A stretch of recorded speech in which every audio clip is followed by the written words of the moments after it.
श्री गणेशाय नमः।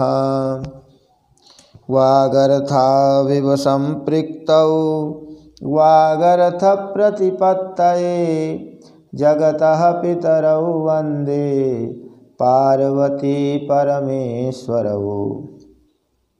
श्रीमद्भागवत महापुराण अष्टम स्कंध पंचदश अध्याय। राजा बलि की स्वर्ग पर विजय। ओम नमो भगवते वासुदेवाय। राजोवाच बलेः पदत्रयं भूमेः कस्माद्धरिरयाचत भूत्वेश्वरः कृपणवल् लब्धार्थोऽपि बबन्धतम्। एतद्वेदितुमिच्छामो महत्कौतूहलं हि नः यज्ञेश्वरस्य पूर्णस्य बंधनं चाप्यनागसः। राजा परीक्षित ने पूछा, भगवन श्री हरि स्वयं ही सबके स्वामी हैं, फिर उन्होंने दीनहीन की भांति राजा बलि से 3 पग पृथ्वी क्यों मांगी, तथा जो कुछ वे चाहते थे वह मिल जाने पर भी उन्होंने बलि को बांधा क्यों। मेरे हृदय में इस बात का बड़ा कौतूहल है कि स्वयं परिपूर्ण यज्ञेश्वर भगवान के द्वारा याचना और निरपराध का बंधन, ये दोनों ही कैसे संभव हुए, हम लोग यह जानना चाहते हैं। श्री सुखदेव जी ने कहा, परीक्षित, जब इंद्र ने बलि को पराजित करके उनकी संपत्ति छीन ली और उनके प्राण भी ले लिए, तब भृगुनंदन शुक्राचार्य ने उन्हें अपनी संजीवनी विद्या से जीवित कर दिया। इस पर शुक्राचार्य जी के शिष्य महात्मा बलि ने अपना सर्वस्व उनके चरणों पर चढ़ा दिया और वे तन मन से गुरु जी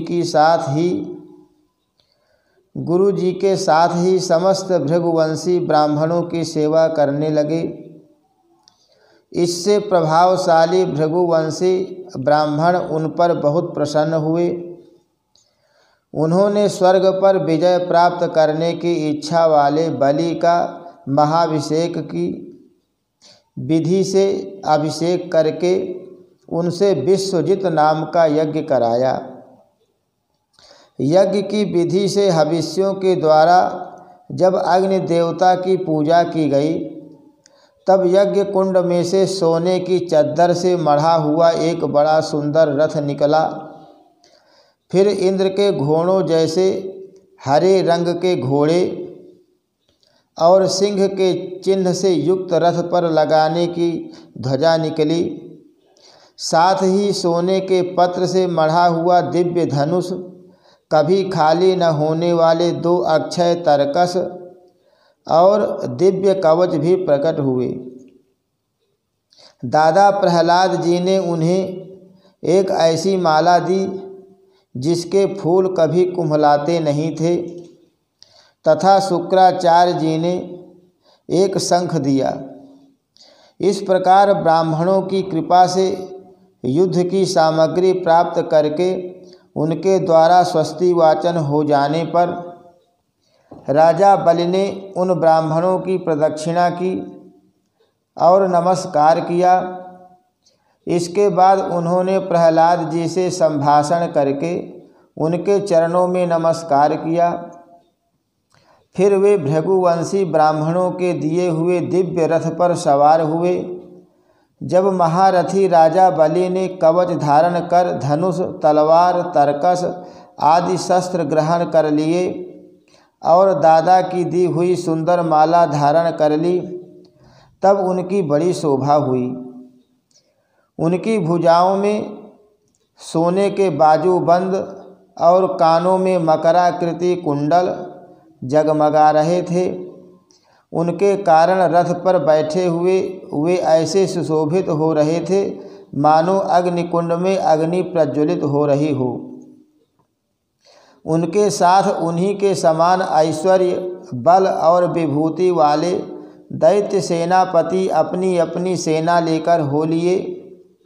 ऐसा जान पड़ता था मानो वे आकाश को भी पी जाएंगे और अपने क्रोध भरे प्रज्वलित नेत्रों से समस्त दिशाओं को, क्षितिज को भस्म कर डालेंगे। राजा बलि ने इस बहुत बड़ी आसुरी सेना को लेकर उसका युद्ध के ढंग से संचालन किया तथा आकाश और अंतरिक्ष को कंपाते हुए सकल ऐश्वर्यों से परिपूर्ण इंद्रपुरी अमरावती पर चढ़ाई की। देवताओं की राजधानी अमरावती में बड़े सुंदर सुंदर नंदन वन आदि उद्यान और उपवन हैं। उन उद्यानों और उपवनों में पक्षियों के जोड़े चहकते रहते हैं। मधुलोभी भंवरे मतवाले होकर गुनगुनाते रहते हैं। लाल लाल नए नए पत्तों, फलों और पुष्पों से कल्प वृक्षों की शाखाएं लदी रहती हैं। वहाँ के सरोवरों में हंस, सारस, चकवे और बतखों की भीड़ लगी रहती है। उन्हीं में देवताओं के द्वारा सम्मानित देवांगनाएं जल क्रीड़ा करती रहती हैं। ज्योतिर्मय आकाश गंगा ने खाई की भांति अमरावती को चारों ओर से घेर रखा है। उसके चारों ओर बहुत ऊंचा सोने का परकोटा बना हुआ है, जिसमें स्थान स्थान पर बड़ी बड़ी अटारियां बनी हुई हैं। सोने के किवाड़ द्वार द्वार पर लगे हुए हैं और स्फटिक मणि के गोपुर नगर के बाहरी फाटक हैं। उसमें अलग अलग बड़े बड़े राजमार्ग हैं। स्वयं विश्वकर्मा ने ही उस पुरी का निर्माण किया है। सभा के स्थान, खेल के चबूतरे और रथ चलने के बड़े बड़े मार्गों से वह शोभायमान है। 10 करोड़ विमान उसमें सर्वदा विद्यमान रहते हैं और मणियों के बड़े बड़े चौराहे एवं हीरे और मूंगे की बेदियां बनी हुई हैं। वहाँ की स्त्रियां सर्वदा 16 वर्ष की सी रहती हैं। उनका यौवन और सौंदर्य स्थिर रहता है। वे निर्मल वस्त्र पहनकर अपने रूप की छटा से इस प्रकार देदीप्यमान होती हैं जैसे अपनी ज्वालाओं से अग्नि। देवांगनाओं के जूड़े से गिरे हुए नवीन सुगंधित पुष्पों की सुगंध लेकर वहाँ के मार्गों में मंद मंद हवा चलती रहती है। सुनहली खिड़कियों में से अगर की सुगंध से युक्त सफ़ेद धुआं निकल कर वहाँ के मार्गों को ढक दिया करता है। उसी मार्ग से देवांगनाएं जाती आती हैं। स्थान स्थान पर मोतियों की झालरों से सजाए हुए चंदोवे तने रहते हैं। सोने की मणिमय पताकाएं फहराती रहती हैं। सज्जों पर अनेक झाड़ियाँ लहराती रहती हैं। उन सज्जों पर अनेक झंडियाँ लहराती रहती हैं। मोर, कबूतर और भंवरे कलगान करते रहते हैं। देवांगनाओं के मधुर संगीत से वहाँ सदा ही मंगल छाया रहता है। मृदंग, शंख, नगारे, ढोल, वीणा, बंसी, मंजीरे और रिष्टियाँ बजती रहती हैं। गंधर्व बाजों के साथ गाया करते हैं और अप्सराएं नाचा करती हैं। इनसे अमरावती इतनी मनोहर जान पड़ती है मानो उसने अपनी छटा से छटा की अधिष्ठात्री देवी को भी जीत लिया है। उस पुरी में अधर्मी, दुष्ट, जीवद्रोही, ठग, मानी, कामी और लोभी नहीं जा सकते। जो इन दोषों से रहित है वे ही वहाँ जाते हैं। असुरों की सेना के स्वामी राजा बलि ने अपनी बहुत बड़ी सेना से बाहर की ओर सब ओर से अमरावती को घेर लिया और इंद्र पत्नियों के हृदय में भय का संचार करते हुए उन्होंने शुक्राचार्य जी के दिए हुए महान शंख को बजाया। उस शंख की ध्वनि सर्वत्र फैल गई। इंद्र ने देखा कि बलि ने युद्ध की बहुत बड़ी तैयारी की है, अतः सब देवताओं के साथ वे अपने गुरु बृहस्पति जी के पास गए और उनसे बोले, भगवान, मेरे पुराने शत्रु बलि ने इस बार युद्ध की बहुत बड़ी तैयारी की है। मुझे ऐसा जान पड़ता है कि हम लोग उनका सामना नहीं कर सकेंगे। पता नहीं किस शक्ति से इनकी इतनी बढ़ती हो गई है। मैं देखता हूँ कि इस समय बलि को कोई भी किसी प्रकार से रोक नहीं सकता।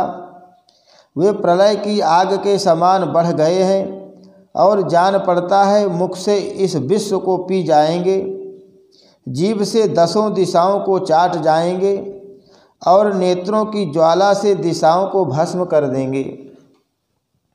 आप कृपा करके मुझे बतलाइए कि मेरे शत्रु की इतनी बढ़ती का, जिसे किसी प्रकार भी दबाया नहीं जा सकता, क्या कारण है? इसके शरीर, मन और इंद्रियों में इतना बल और इतना तेज कहाँ से आ गया है कि इसने इतनी बड़ी तैयारी करके चढ़ाई की है?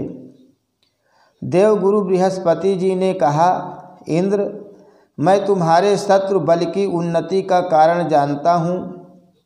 ब्रह्मवादी भृगुवंशियों ने अपने शिष्य बलि को महान तेज देकर शक्तियों का खजाना बना दिया है। सर्वशक्तिमान भगवान को छोड़कर तुम या तुम्हारे जैसा और कोई भी बलि के सामने उसी प्रकार नहीं ठहर सकता जैसे काल के सामने प्राणी। इसलिए तुम लोग स्वर्ग को छोड़कर कहीं छिप जाओ और उस समय की प्रतीक्षा करो जब तुम्हारे शत्रु का भाग्य चक्र पलटे। इस समय ब्राह्मणों के तेज से बलि की उत्तरोत्तर वृद्धि हो रही है। उसकी शक्ति बहुत बढ़ गई है। जब वह उन्हीं ब्राह्मणों का तिरस्कार करेगा तब अपने परिवार परिकर के साथ नष्ट हो जाएगा। बृहस्पति जी देवताओं के समस्त स्वार्थ और परमार्थ के ज्ञाता थे। उन्होंने जब इस प्रकार देवताओं को सलाह दी तब वे स्वेच्छानुसार रूप धारण करके स्वर्ग छोड़कर चले गए। देवताओं के छिप जाने पर विरोचन नंदन बलि ने अमरावती पुरी पर अपना अधिकार कर लिया और फिर तीनों लोकों को जीत लिया। जब बलि विश्व विजयी हो गए तब शिष्य प्रेमी भृगुवंशियों ने अपने अनुगत शिष्य से 100 अश्वमेध यज्ञ करवाए। उन यज्ञों के प्रभाव से बलि की कीर्ति कौमुदी तीनों लोकों से बाहर भी 10 दिशाओं में फैल गई और वे नक्षत्रों के राजा चंद्रमा के समान शोभायमान हुए। ब्राह्मण देवताओं की कृपा से प्राप्त समृद्ध राज्य लक्ष्मी का वे बड़ी उदारता से उपभोग करने लगे और अपने को कृतकृत्य सा मानने लगे। हरि शरणम श्री कृष्णार्पणमस्तु।